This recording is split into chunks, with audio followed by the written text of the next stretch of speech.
Hello, we are the farming chefs. I'm Philippe and this is my wife. I'm Sophie. Very nice to meet you. So of course the question, what do we do here on this farm? We are the farming chefs, and so that the name says it. We are both farmers and chefs. We come from the kitchen, and in this latest venture of ours, we operate in the space of what we would like to describe as edutainment, where we try to educate in an entertaining fashion on our functioning regenerative farm, which we use as a backdrop in order to teach people how to grow, cook, preserve, choose and consume nutrient-dense food from regenerative farms. It basically is a combination of our skill sets, because our adventure started in the kitchen and then we opened a farm-to-table restaurant, so that is why we sort of have expertise in both of those fields. And we took this chance to really share all our knowledge and basically hope to inspire people to do what we think is great for your health and for the planet.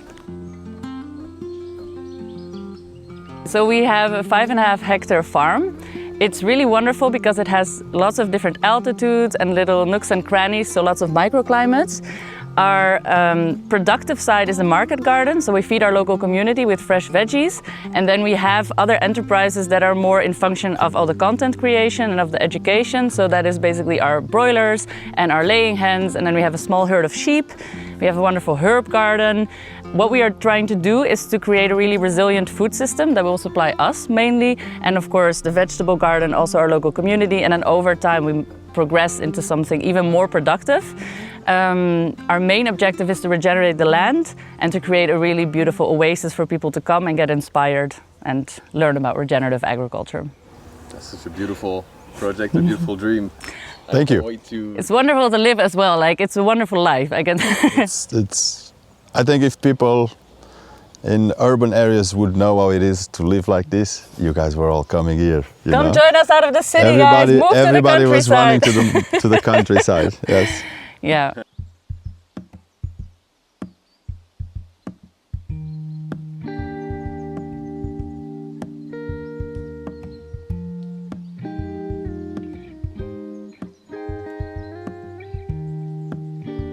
All right, so we're here in the market garden. This is Philippe's #1 favorite place, I think, on the farm. Philippe is our master gardener. I also very much love it, by the way. I love standing here, especially in days like this when the sun is shining. We are growing fresh veg for our local community. We do that in a veggie box scheme. We have currently around 56 beds. We have another garden that we sometimes use, don't use. And we collaborate with some local farmers as well to add stuff in our boxes, but we mostly try to grow really fast turning crops in order to fill our boxes, and people seem to love it because we're in a bit of a food desert, I would say. In terms of, locally sourced, fresh, available stuff, it's not easy to find here, especially not chemically free or regeneratively grown. So our local community really appreciates us, and we really enjoy growing for them. And we really appreciate them too. We really appreciate them too. Love you guys. So yeah, we made the decision to market garden because when we set up our company, The Farming Chefs, we really knew that we had this skill and we were going to do it for the educational purposes. And then in our minds, it made sense. If we're already going to be growing, we might as well also sell. And that is, basically here, what we're standing in. What we're doing here is the classic no-dig market garden style. So like J.M. Fortier, Charles Dowding, Richard Perkins. There's many people that have inspired us to grow like this. And it's all about efficiency and using, very minimal tools and intervention in a very efficient way. And then you get to work a lot of land just with one man without any... It's not even a lot of land, it's quite a short land, but it's highly productive land, so the turning is very fast. We can produce much more kilos per square meter than any other big farm that you can imagine.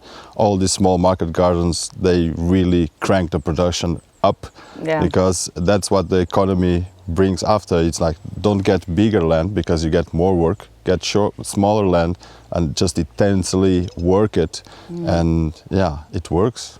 It's working. What's the secret to getting your land so productive on a small? Good compost. Yeah. Good compost, like having, like we just said, don't step on the beds. We're sort of religious about that. So having really nice loose soils, working on your fertility program. We have our own compost set up. We don't have a fully closed cycle, so we do actually still have to import some compost, but we hope to mitigate for that when we get a few more animals on the land. and just introducing a lot of microbiology. We have a compost tea set up, so we basically have a machine upstairs by the house. We pump our water from our charcas up to the house, and there we inoculate it with all kinds of microbiology. We don't do that every time we irrigate, but we do that on a regular basis. Much TLC, tender love and care, singing to your plants apparently also helps. Don't have a reactionary actions on the garden. Just take care of the problem before it exists, so you will never have it. Like, for example, one of the most known things in no-dig market garden is the weeding aspect of it. If you just pass your wire hose very early in the seasons when the weeds are very, very tiny, it takes you maybe half an hour to do all the garden, and you will not have weeds. But if you're gonna wait until the weeds are big and then you're gonna weed it, it's gonna take a bunch of hours. So just work it before it's happening. So. This is like a cue for me to start talking, because this reminds me of the first farm that we had, and we spent many times weeding on our knees in the beginning when we didn't really know much about gardening yet. And so I always like to joke, like, there will be no more kneading on our knees ever again. Yeah. And I think, like, no-dig market gardening is really perfect for that, because basically you do a lot of the work standing up, and yeah, it just feels very efficient. Also, in terms of trying to make money growing veg, it's not easy. Like, the margins are very low, so you have to be super efficient, and that's what we really like about this system. Yeah.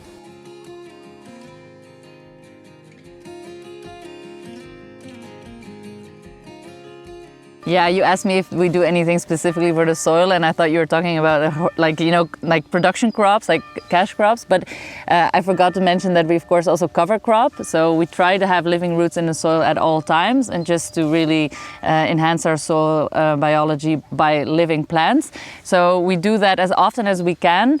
It's always a bit tricky, because of course when you put a cover crop in, it's like you're in some way losing that productive time in the bed, but then what you get back is really incredible. So we found that, cover cropping with things like legumes or veg or rye and things are really beneficial for the soil, and that yields afterwards really increase. It's always still a bit of a work in progress on how to rotate it well. I don't think we're experts at that yet, but I think we're doing a good job at it.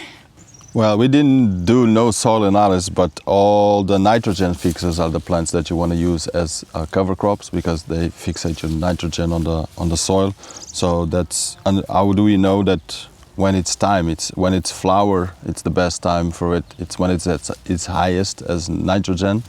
So it's when it has the flowers, it's time. You don't let the flowers become fruit. You just, on that time, you just cut the plant, and a lot of people turn it into the bed. What we're trying to do is just cutting it, laying down, and just put a thin layer of compost on top and leave it like that. Yeah. And So it slowly decomposes, but I guess then you need to wait a little bit until you can plant your next bed. It's always a bit tricky on what you're going to plant in next. So like if you can plant something right into it, something big, like, you could do pumpkin or a cabbage or something that is quite sturdy, like one plant. Obviously direct seeding then becomes very tricky, because that's best done in super fine compost. So that's always a bit the way off. And no, we didn't do any soil analysis. Of course, if you get really into it, I'm very geeky about all the levels and the pHs and stuff, you can get really into it. That's not really the way we farm. We have quite a holistic, sort of intuitive way of farming, where we just observe the system and we see what works and doesn't work. And coming here into this new climate has been really interesting. But we always start a bed off with cover crops. So for instance, this is the newest part of the garden. So before we start producing in here, we'll cover crop it, then plant into it afterwards, and then try to bring in one cover crop annually in each bed. Sometimes, we have to be honest, we prolong the season a little longer just because we need a lot of production. But yeah, we try to just find times in the year. Could be spring, could be autumn, could be winter. Like, we can grow all year round here. Mm-hmm. So we just find a moment in the year. So this block of the garden, for example, was made last year in summertime, in heat of the summer. So we tarped everything. We plant this piece here in end December, beginning January, and it will be ready to plant, I think, in a month. If I'm not mistaken, there will be some broccolis and some cauliflowers in these beds right now. Okay, so you're just going to cut it down soon. Yes. And in just 1 month, it's going to be enough for it to decompose? Because what we're going to do is we're going to cut it, we're going to tarp it for 2 weeks, and after the tarping, we put the compost on top, and then we plant it. Here in Portugal, we have a WhatsApp group with all market gardeners, and it's an amazing community. We were talking about this yesterday, and it's one of the parts that I like more, that we are very different from any other industry, because we will share every information possible that we have with our colleagues, and that's something very special in this area. That's amazing. I guess Yeah. it's really important so to feel that you're part Very. of a community of people doing Totally. this. Very Have each other's important. back, and if you can share, I You're think not it's alone. Yeah, not alone. I think it's a very strong general sense, like in terms of the energy that you get when you get a lot of people that are operating in this regenerative space, that have a clear vision of, you know, basically improving the place that they're farming and leaving it better for the next generation. I think you share a very strong common value, and I think everybody that works the natural system, let's say, knows that it's not always easy. So it's good to have this community of people and sharing sort of secrets and tips and tricks, and like how do you do this, where do you buy that, you know, what are your grand successes, what are your grand fails and stuff. And that's nice, and that is true what Philippe's saying. I think that is a special sort of energy that lives within this community, which is really, you know, energizing. So yeah, and start small. I think that's also a good tip that I think applies, where it's just, when we started our first place, we were very keen and just like, oh, we need to supply our own restaurant, so we need to go big and we need to do this. And that was very megalomaniac from us, maybe a little bit.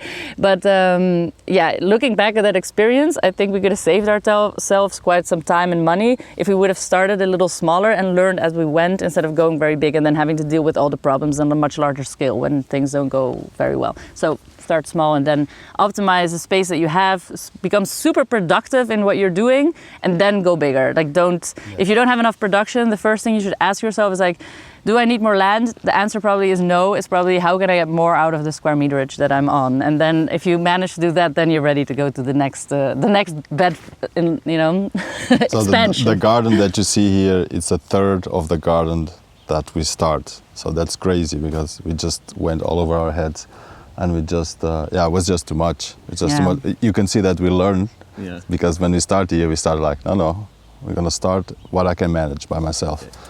So, but we can grow a little bit. Yeah.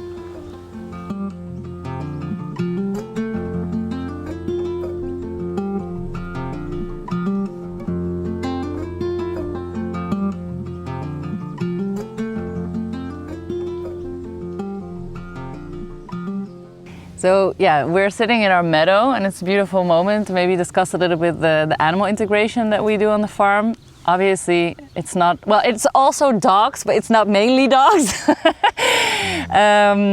We are very consciously trying to restore the soils here on this farm by using animals as a tool. And so we have a small herd of sheep, and we graze them rotationally on our farm in very small paddocks. We try to just very intensively graze them in order to fertilize the land and eat the grass and capture the carbon out of the air into the soil via the root systems. And then we also have behind us, they're not beautiful to look at, but they're the chicken tractors. So we do have a little production of broilers, which are meat chickens, and egg producing chickens, so laying hens. They are more for our home consumption, so they're very small herds. But what we basically do is we graze them through the field in order to use them as fertilizers. Sounds weird. Pest controllers.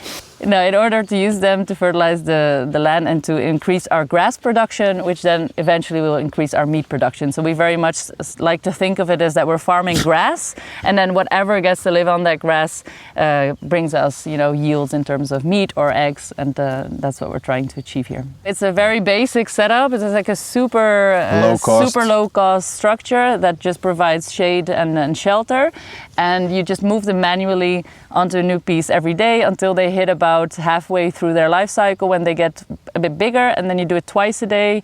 And so what happens is that they have their feces basically quite intensively manure one area, and then you move along, and then that takes time to decompose. And then when you see that the grass has recovered to the point that it was, or a little bit higher than it was before, ideally, you bring back the animals on the cycle. And we graze our sheep first then, and then we bring on the chickens.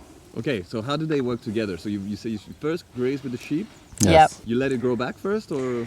Well, no, you can basically do that quite intensely after each other. So because you can get the benefit of all the animals that eat the manure of the sheep, that can also be sort of a feed for your chickens. So if you time it correctly, it's even better with cows, but we don't have cows. So they're actually complementary. Yes. They are complementary, yes, indeed. So you have to imagine that you have 30, 40 centimeters of grass, and we will graze the sheep quite fast, one day basically, in a small space.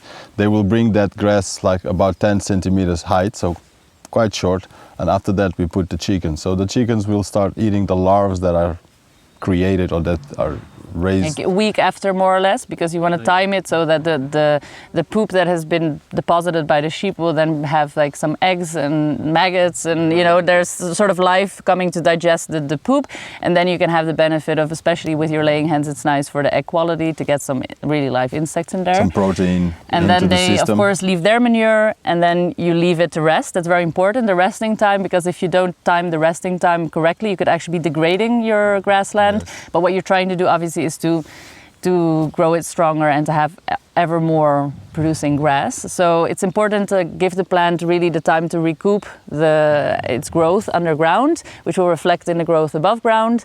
And then once you see like it's basically come back to the stage where you've had it at its peak, you know, then it's ready to be grazed again. If you come back before that, you're making it harder on the plant to come up. Overgrazing it. Okay, and Overgrazing, in the only 3 years since you've been here, have you seen a change in the landscape? I'm gonna Yes. say yes. Yes, no, we have, and you can see even like the amount of species that we find on a square meter has changed. Yeah. We're not successful on all parts of the land yet, because it's very much a time where you need to monitor very well to understand the impact that you have on different parts of your farm. Because, for instance, we have some areas that have bedrock quite shallow, so there's not a lot of topsoil there, and then we have other places like where we're sitting right now, where we actually have much deeper soil profile, where we have bigger layers of topsoil. So this is an easier part to regenerate, because there's already quite a lot of life in the soil, and like that cycle is already functioning. On some more degraded pieces, it's trickier because we deal with extremely hot summers. So I feel like it always takes a hit. Soil biology in the ground, especially on those spots where there's very little topsoil, it's just such a shallow layer, and with the very high temperatures, you always get a big dip in life in the soil, which you then need to basically mitigate for again with your animal intervention. And timing that correctly can be a little challenging. Yeah. Also because we are, you know, a lot of our setup is manual, so it's all about timing, and there's a lot of things that we're doing. So sometimes I think we try to, it's just right before the summer, I think at around end of May, that nothing else is growing. We try to let the sheep go everywhere and trample a little bit the grass, because there's always like a 60% trampling of grazing animals, and that is great in our case, because the trampling creates a layer that it's covering the ground for the three months of summer that are coming. That's Yeah. very intensive. So it's not that it stays humid, but it keeps the life longer at place. So if it was completely grazed, it will dry out very soon and it would be completely dead and just stone and sand. But with the trampling, with the animals passing and the trampling, they just that grass just covers our creates soil like for the summer, for the whole summer. In the place where we are, it brings a small problem, that it's the fire dangers, the fire hazards. So we could have floor fires. That's what they call here, a floor fire. But we believe that the moist under will keep us away from that. And we try to work in terms of the parameter of the farm. So we basically, you know, here legally you're supposed to cut down all your bram and stuff. These are all the pioneer plants that are actually helping to restore soil. So there's something very counterintuitive to that. If you're a regenerative farmer, you don't want to be taking away all your pioneers constantly, because they're actually the ones that are going to kickstart, you know, that whole cycle of regeneration. Yeah. So a lot of neighbors frown upon us because they're like, oh, you don't mow your land, you don't plow everything. You know, it's sort of, we're using methods here that aren't conventional in this setting, and there have been many forest fires, so I also understand why people are doing that. But the way we mitigate for that is by trying to really secure a parameter, and then we are obviously banking on being able, better than others in the area maybe, to capture a lot of the water in the soil and have much more resistance against forest fires. Yeah. And well, we have water in many areas of our farms. So if there would be a problem, we could hopefully take care of it very quickly. It makes a lot of sense. By working the land this way, you're improving the soil organic content. Yeah, exactly. And your absorption of the water. Yeah. The soil is capable of holding Yes. a lot more moisture and to resisting the drier climate better. Definitely. Just a quick pause to tell you about the official partner of the Deep Seed podcast, and that's Soil Capital.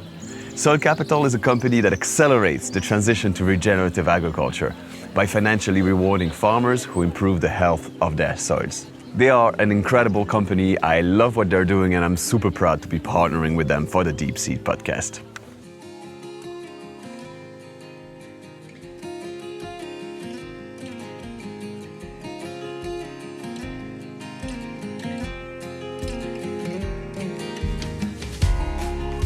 So Philip, could you explain what you're doing here?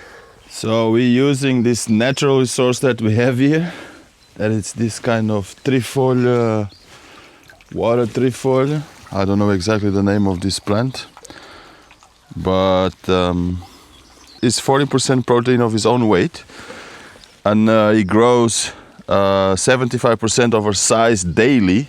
So it's something that you can come here every day, and the next day you always have the same thing.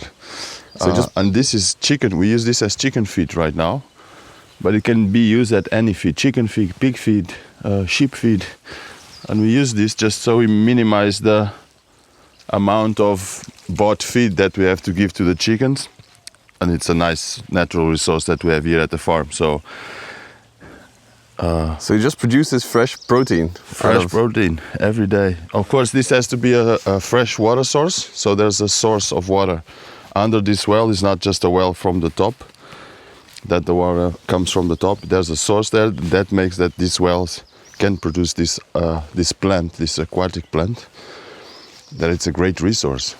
And you spare money, you get healthy animals, and it takes very little time of your day to do this.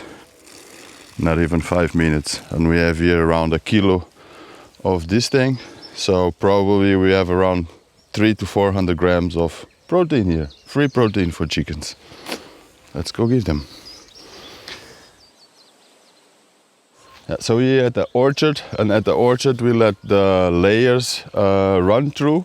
We have everything by rows, so we would let every 3 days I'll move the net with around 25 layers. And we have a little chicken tractor that has no bottom, that allows that the poo falls down directly to the floor every time. So what we do is we move that car between the rows of the trees, and we try to park the car right next to every tree. So every night there's a discharge of chicken poo, chicken manure, into that tree. And so we're trying to, every tree gets 1 day of discharge. And we run all these rows, let's say it, and these rows are about 90 days time to come back to the same place where we were. So you can see it's beautiful green. The chickens were here before. You can see it's a little bit bare, but you can see the result behind you. That's amazing. Yeah, so you're using the chicken manure as fertilizer for your young trees that you're growing here in this orchard. Yes. Yeah. And another thing that the chickens also do very good is the trampling from the grasses. And because we're in central Portugal, it's very, very dry and very hot. And the part of the trampling becomes very important because you're just covering your soil with grasses. And the chickens do that like amazing. They will scratch a few spots, but they will trample a lot. And basically it's a protection layer for the soil. Awesome. So how many chickens do you have? And 25 right now. And so how many square meters do you have per chicken? Is there some kind of like calculation that you need to follow? You have to see how much impact are the chickens creating into the soil. So you could have 100 chickens in this space, but you would have to move it 3 times a day, for example. So we have 25 chickens in a 50-meter fence, and normally it's 3 days time per each path. Okay. You look at the floor, you see how trampled it is, how does it look like. Okay, so you move them every 3 days, and because you figured out that this is the right amount of time for this amount of chickens. Yeah. So the car moves 3 times inside the same pen, so it starts there, Tomorrow we'll be here, and after tomorrow we'll be there. And then the day after we move the net and he goes to the next one. So the car walks slowly inside the pen itself. And the chickens are happy, they have fresh food. Yeah, you can look at them. You taste the egg, so Yeah, the eggs are delicious. You can tell. Yeah, they're just very healthy. They just very look healthy chickens. very So you just moved them here to this new patch like minutes ago, and they seem so excited. They're running around. It's like a, Easter egg chasing. Hunting, right? It's because they're hunting for fresh insects. And all fresh things. You can see that I put the food there. Yeah. But just a few have quite interest on it. All the rest they just go like, oh my God, this is a new paradise. Look at this. Yeah. So their many favorite food is what, like bugs. Bugs, worms? Bugs. Yeah, chickens are like small T-Rexes. They are very aggressive and very powerful. Like if this animal would be a little bit bigger, would be a problem for us. It would be a problem for humanity.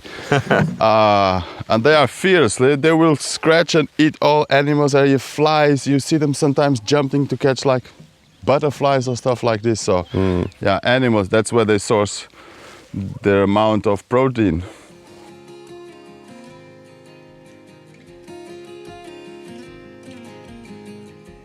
So we're sitting now in your beautiful herb garden. It's just surrounding the house. It's beautiful. It's full of colors, of smells, and it's really something that I wanted to talk about with you. So maybe you could give us an overview of what's going on here.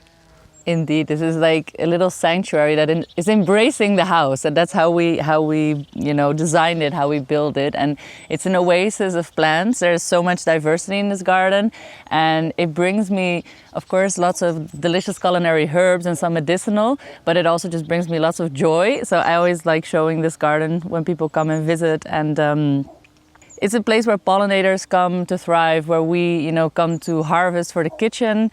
And I think it's just a really great testament to how well plants thrive when they are planted together and when they are, competing and working together, and sort of that beautiful synergy between some struggle and aid, and everything is just flourishing here.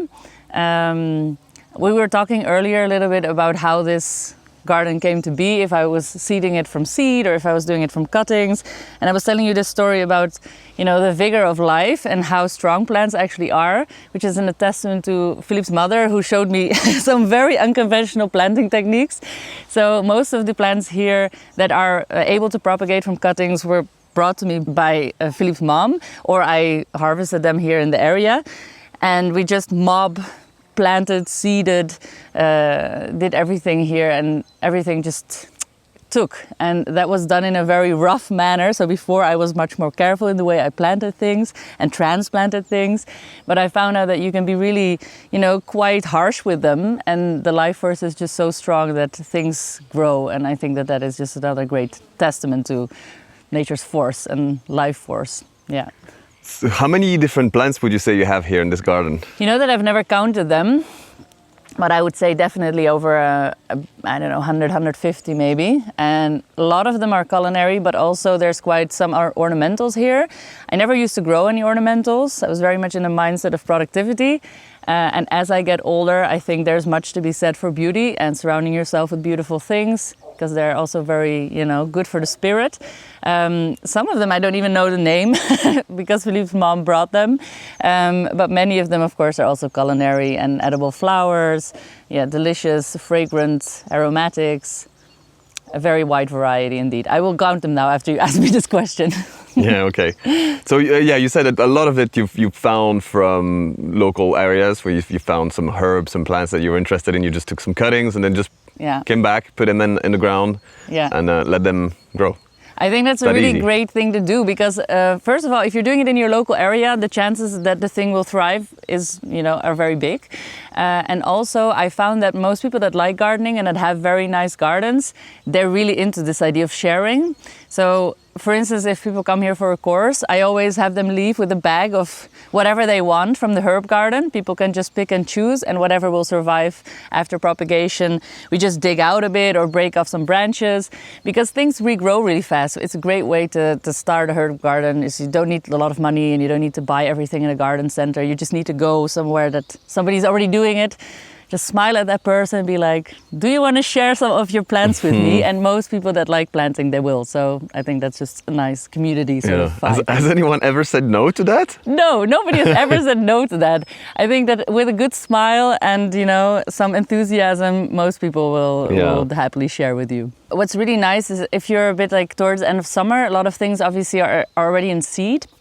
And sometimes you'll walk past something and it'll just look weird, but you won't know what the flower looks like yet. And then you'll collect the seed and then it's sort of like a surprise. You know, I have lots of envelopes of seeds that I don't remember where I took them or what they are. And then it's sort of like this wonderful surprise. You just look at it and think, shall we try this? Yes, let's put it there. And the only thing I wouldn't do that with is if it's really strong, big climbers that get very woody, because just popping those anywhere wouldn't work out.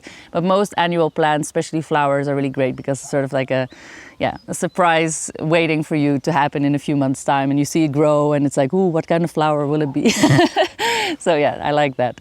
So this one is really nice. You just like rub it and then it smells like curry, so they call it curry plant, even though it's not the technical curry that you would use for a curry. It's like the European curry plant. It's very nice. And then here we have dill, of course, which also is like, not to be mistaken with fennel. They're all in the same family, but when you eat it, I love this. You have, your partner is half Russian, and there's a Russian dish that I really love, which is herring. So basically like salted herring with cream and then a lot of dill and some, I think if I'm not mistaken, lemon juice, maybe some onion in there and black pepper. So this is what we call the betadine plant. And I don't know if you know what betadine is. Some people know, others don't, but it's basically a liquid we use to disinfect wounds with. And so the sap of this plant is very heavily yellow. And when you have a little cut, you can just rub it. And it's super, super good for your reparation of your skin. And this is also a technique that I use a lot in the garden, which is to mob seed. So basically, instead of just planting one or two of a species of one type of plant, I just take a handful of seed and I very densely throw it around. That way everything comes up simultaneously and actually it outcompetes the weeds. So that's how you keep weed pressure down if you want mostly productive, plants growing. It's really cool. It's really good. And then I guess the plants that are the most adapted to that spot will thrive more than the others, and then you kind of keep that one as the main. And of course you are part of that ecosystem, right? You are still trying to sort of manage the whole. So I will walk around. I mean, I am in this garden almost daily with a cup of coffee, which is nice because I'm working. I take a coffee, I walk through, and then if I see grass species, I will make a point of trying to, eliminate those very early on, because you really don't want grass to settle in. But if I see big patches where, for instance, at the end of the season, when everything dies out and I sort of make a big clean, there are areas that are left bare, and then I just immediately mop seed there something new so that it will take hold quickly. Okay, cool. This as well, like for instance, all of this, it begun with, I would say, let's see, 4 of these that I just stuck into the ground. And I've harvested from this hundreds of times. We sell this in our boxes almost every week. And this is just such a vigorous plant, Sage is really... And I love sage. I mean, it's not everybody's favorite, but I really enjoy it. And it's really nice to make little crisp decoration. So the way that I would use this, or the ways that I really love using this in a sort of fine dining, is if you fry these very lightly, they become like little crisps, and then they're beautiful, like for decoration and for like a pop of flavor. Really nice. And a bit of crunch. And a little bit of crunch, indeed. Good with pork, good with apricots. This is also very beautiful, very rigorous. Like, this is not edible. This is just completely ornamental. But these are so strong. I think that they're called African daisies. And this plant you need to prune it a lot, otherwise it will just become a huge bush as well. And I'm having this as sort of like a decorative side that I just get to harvest from and have nice flowers on table every day if I want. And that feels like the plant just won't it won't die on us. So that's good, and it's really drought resistant, which is good for this area because we always have a water struggle. So cool. Nice.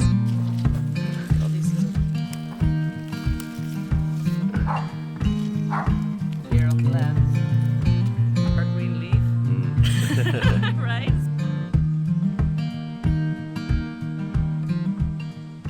So, how different is food that you buy from the supermarket to the food that you grow yourself here in a Nordic garden? You cannot compare, guys. It's like apples and pears, you know? You're comparing two things that should not be compared. So I think the biggest difference is obviously taste, but also health, because you're not eating chemicals and all those, you know, great benefits that you're not poisoning your body with poisons.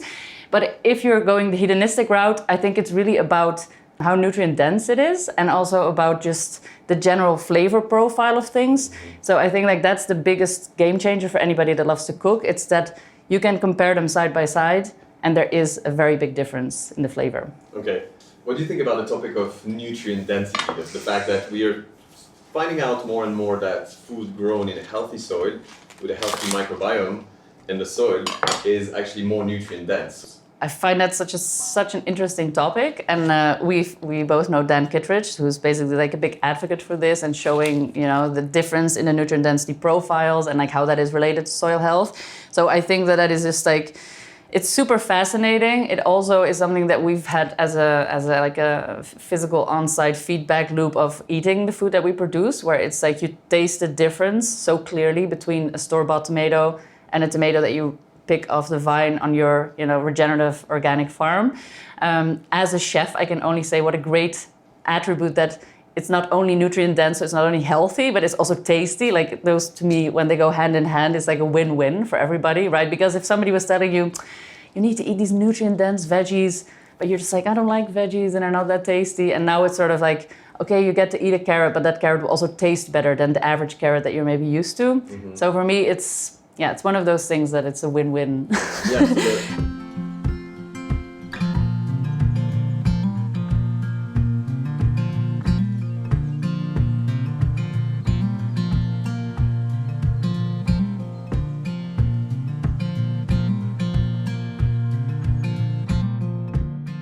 I really hope that you're enjoying this episode. I put a lot of work into it, so don't hesitate to show me some love by clicking on the like button just down here.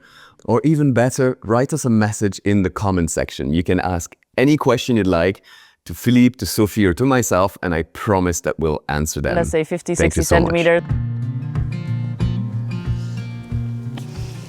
So at the start of the conversation, you told me that a big part of what you're trying to create here is about education, and we haven't really spoken about it yet, so I would love for you to tell me more. Wonderful. I'm really happy to talk about it as well. Yes, it is actually, I would say, the main thing of what we're trying to do here, and that is sort of like raise awareness, and that, as I said before, I'm calling it sort of edutainment, because I think it's always fun to learn through storytelling. It's also why we chose sort of YouTube as a medium to, you know, get videos out there and to draw attention to the regenerative movement.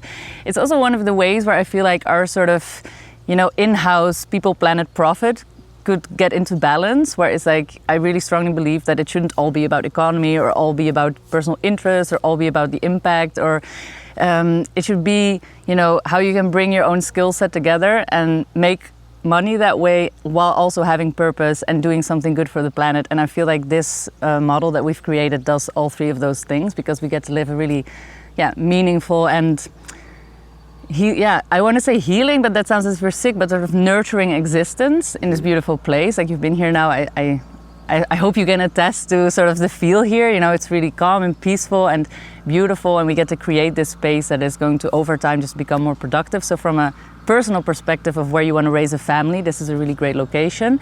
And it's also a really great location to teach from, so to get people involved and show them, you know, all the different plants and how you can grow and how you can cook. And these are these basic things that people do, I mean, especially the cooking, every day, right? You're every day making a choice when you buy something in the supermarket. Every time you put something in your mouth, it's like a political act, basically. And I felt that combining education with this farming and cooking is just bringing our skill set together. So what we try to do is empower people to, cook with regeneratively grown produce, to grow it as well. And a lot of people think when they hear, like, learn how to grow your own food, like grow all of your food.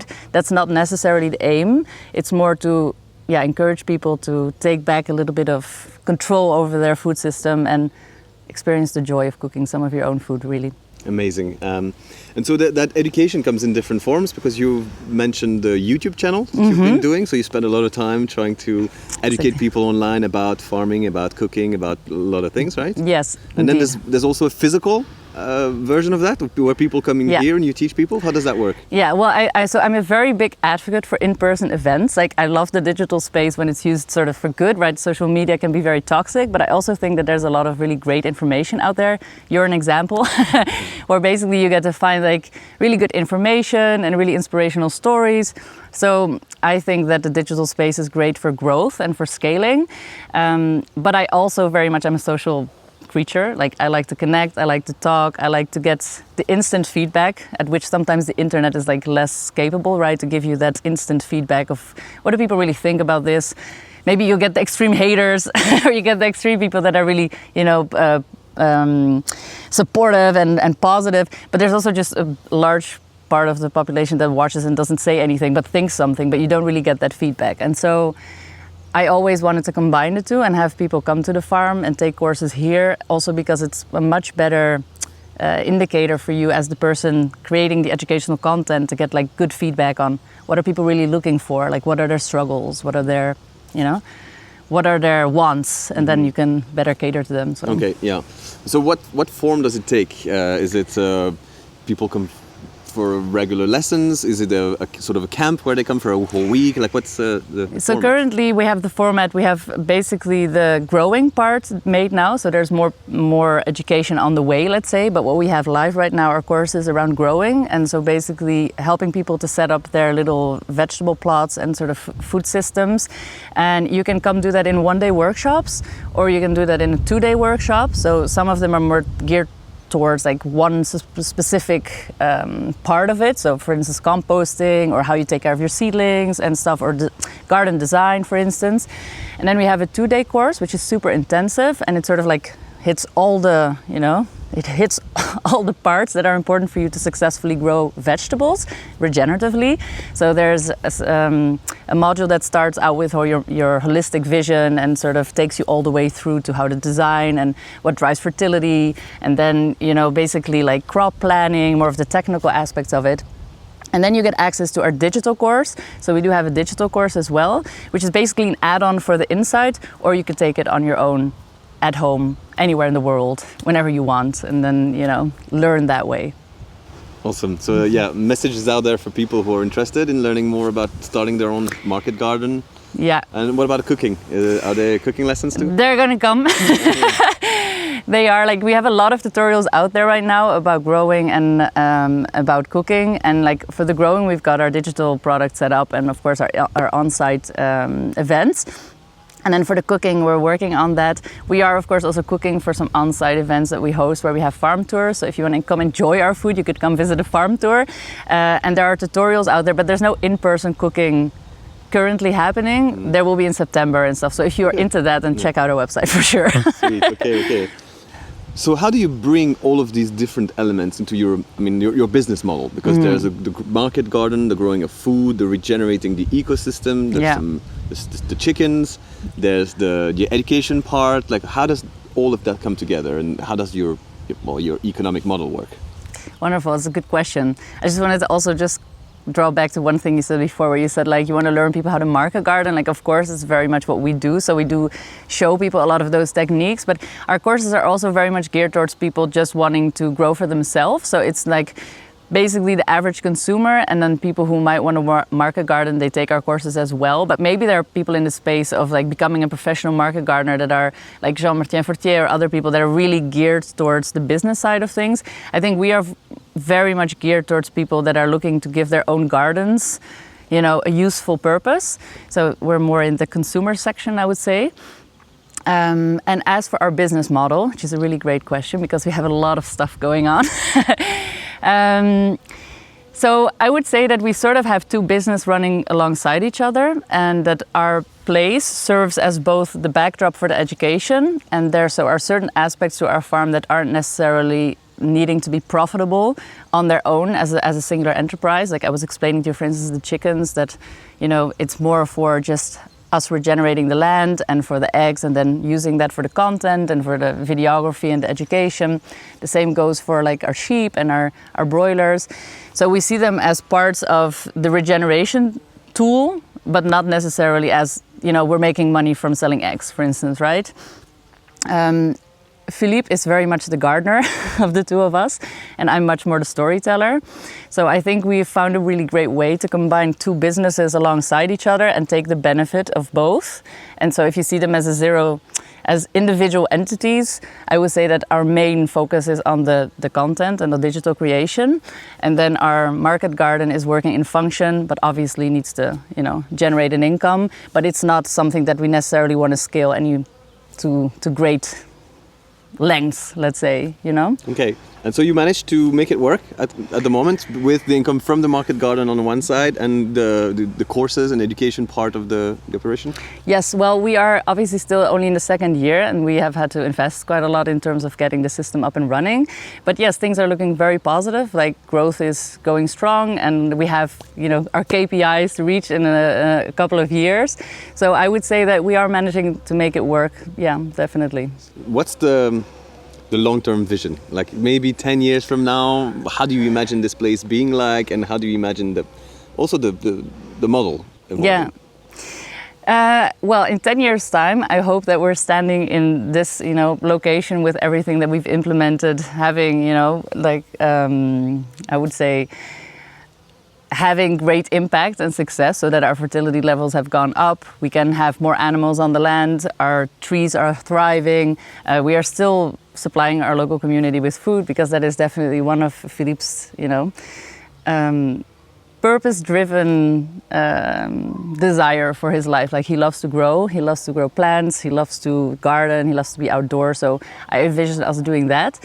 As for the digital side, I think that if we are successful, a lot of people will know who the farming chefs are, and a lot of people will associate that with a very positive influence that has had on their daily lives in terms of what they do in their kitchens.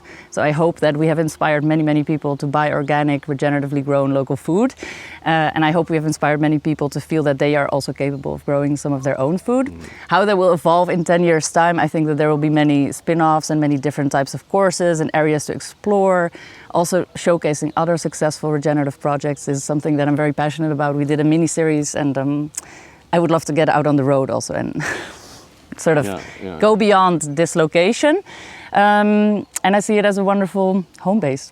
Like, it's amazing. So you're really, really passionate about trying to, obviously, to have an impact on the land that you own here, and you're doing something amazing here, I believe. But also beyond that, yes, trying to reach a lot of people online through courses, through going to visit other farms yourselves, to try and get the knowledge out there, to get people inspired about farming, about regenerating, about community, and all of these things, right? Exactly. I think the storytelling is super important. I feel like that's where there's a lot of room still in our movement. Like I feel like we're in this early adaptation phase that we discussed earlier, and I feel this need to tell the story. Like I feel something burning inside of me that is just like, guys, this is so great. Like everybody needs to look over here, and I don't mean here like our farm, but I mean like, hey, regenerative ag is amazing.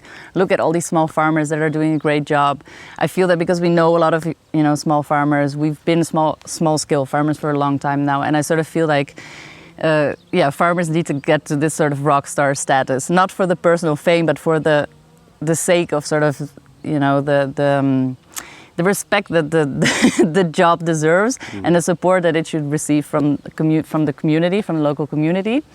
So yeah, there's maybe a little bit of a missionary in me.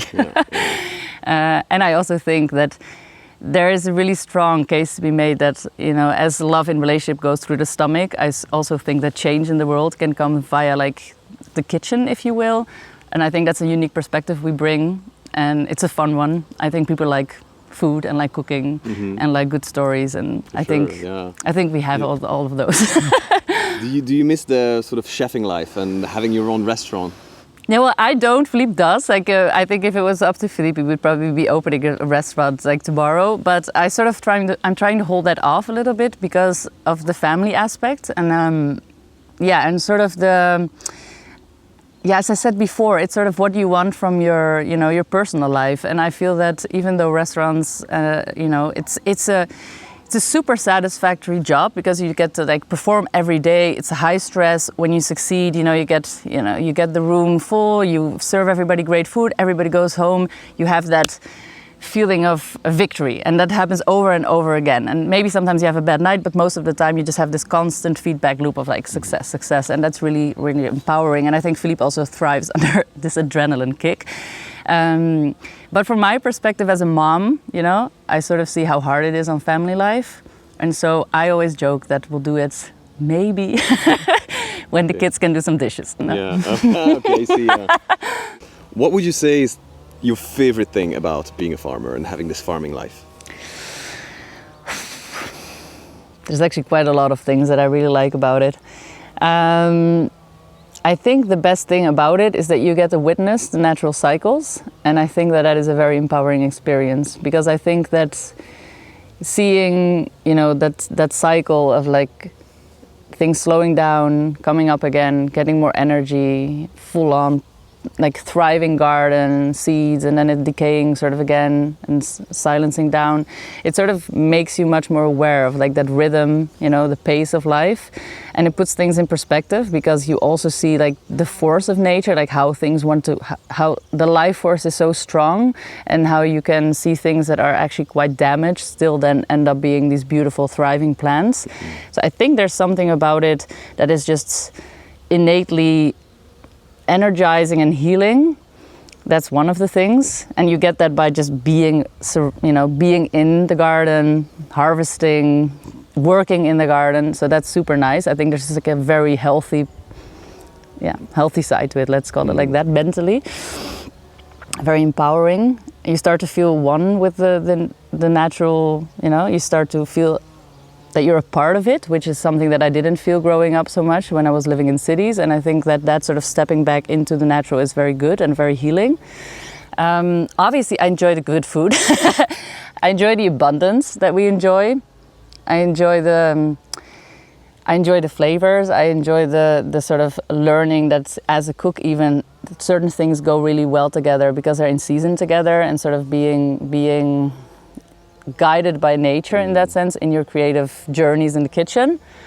I like that our kids get to experience this, and that they have this connection to the land, that they go out and they eat their little edible flowers, and that's like part of their daily routine where they just go harvest. And sort of those romanticized images that people have about farming are very true. I think that those are the reasons I think that people enjoy farming. And I get to feed people, and I think that's really nice. That other people are grateful that you're doing this. So your two daughters, they enjoy that farm life too? They don't miss being closer to the city and stuff like that? Sometimes I worry a little bit about that. That's a very good question. I think our youngest is very adventurous and sort of like hands-on, outdoorsy. So I think she really thrives in this setup. Our eldest is very creative and sort of like dreamy, and loves to make plays and paint and stuff. So she's a bit more maybe inward, if that makes sense.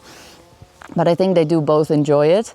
Don't get me wrong, I'm going to put a little disclaimer here for all the parents watching. Our kids also watch screens, and they are not just always happily prancing around in the fields, but it is a part of it, and I think they do enjoy it. But yes, maybe when they start turning 12, 13, maybe then we'll start getting some questions about like why are we far away from city life, and I hope to balance that with just like regular visits to family and friends, and like sending them into the city just enough so that they can experience it and figure out for themselves if that's what they want. They'll probably live in cities, because everybody needs to revolt against their parents' choices and then come back to it. Probably at some point, yeah. But I don't know. I personally think it's an amazing childhood to have for kids, to be so connected to nature in this beautiful place here. Yeah. With beautiful nature, with amazing food, with this, being not completely disconnected because you still have screens, you still have internet and all of that, but I think that's amazing. Yeah, I also agree. Having said that, that touches on a subject that I want to just quickly put out there. Yeah. I think as humanity, we need to do so much more for what happens in schools, because our kids are not homeschooled, so we send them to public school. And in general, I don't have much critique about, for instance, our school here locally, right? There's people working there very hard and with lots of love. But for instance, I don't really have much control over what they eat there for lunch. And that's one of the things that I find still hard to sort of accept, where, we try our best to give our foods like quite nutritious and healthy things to eat. And then, but in school they just eat random crap, I want to call it. Let's just call it crap. I'm sorry, it's crap, And that's so even in our setup, it's not perfect, right? Like it's just, you can't control everything. So you do the best you can. Like, for sure.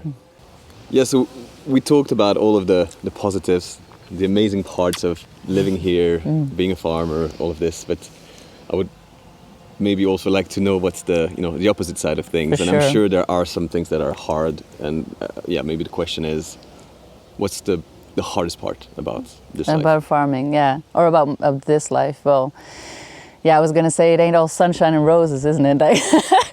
No, life is also, there are hard parts, of course, and I think like that is one of the things that I suppose, also hinting at when we were down there, where it's like, if you want to farm, you need to be realistic about what that takes, and about, not only like the physical labor. Small-scale farming is obviously not very machine dependent, so a lot of it is you, right? Like you physically showing up every day, come rain, come shine. So I think that's one of the harder parts about farming, that, on the good days it's really nice, but there are days that it's just the sheep escape. You find out that something ate that crop that you were tending to for the past few months, and like you're not gonna now be able to sell it. There's maybe gonna be, sort of regulatory things that you need to deal with that are very bureaucratic, and you don't really have time for them, and now you're gonna have to just soldier on and like push through because like you need to do this, right? I would say that one of the hardest parts about being a small-scale farmer in general is making a profit. Like, it isn't easy to make a profit. You need to be smart. You need to have like great accounting.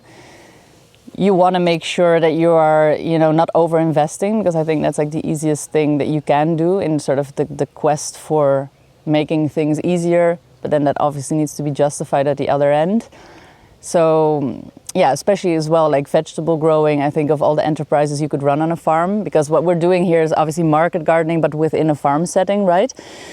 I would say that every enterprise has its struggle. So I mean that in terms of like, you could be growing meat, you could be growing veg, you could be, growing flowers and stuff. So I think that the market gardening in general is just like a quite intensive job. So it's a lot of hours that need to go in. You just got to be very on the ball in terms of what you're doing and where you're spending your money, and if you're spending it wisely. And I think that comes with time, like where to invest, and but if you start off, it's easy to make mistakes, and it's easy to lose money quite quickly if you don't get if you don't get on top of it. Sweet. Well, it's been an amazing conversation. I loved it. Me too. Love the farm, the tour, everything you're doing here. Great energy. Nice. And thank you so much for also hosting us for a couple of days here on the farm. We absolutely loved it. And thank you for cooking this amazing food for us as well. I'm so grateful for all of that. So thank you. Well, you're very welcome. And thank you also. I'm really happy that you made the journey out here. We're far out, so we really appreciate it. And it's been really lovely having you. And I've been, we've been blessed to show you around. And it's great to share this place with others. And you're always welcome, both of you. So thank you guys as well.